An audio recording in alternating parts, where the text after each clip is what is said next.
my questions for, or my response to or discussion of environmental lawyers would really circulate around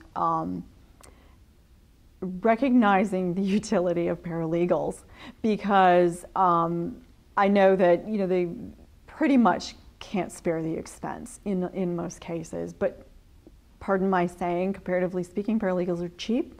And they're extraordinarily well, they really know their stuff in a lot of cases.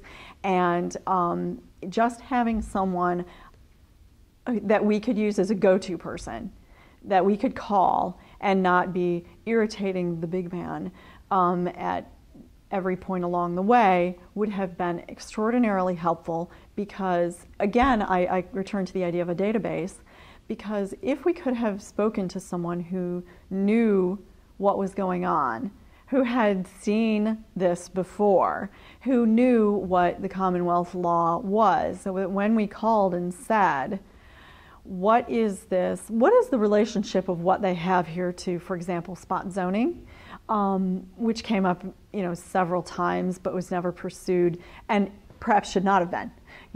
There's every probability that was very reasonably ignored, but there was no way for us to know that, because it seemed like, and this is a seemed like everything we brought up was just ignored. We were brushed aside like, oh, you silly women.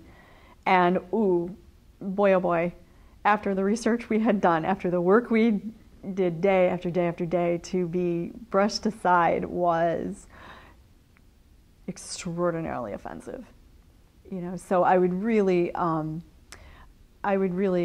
ask them to consider point person paralegals, because they can do this research and they do know where to look, and they do know the legal ins and outs, that when we had a legal question, like, how is this pursued, how is that examined in a legal framework, we couldn't answer, because we didn't know any of it. We're not lawyers.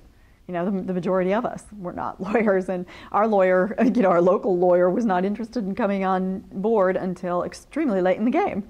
And so we didn't have that resource, and it would have been very helpful to us. I think we could have done a lot more than we did.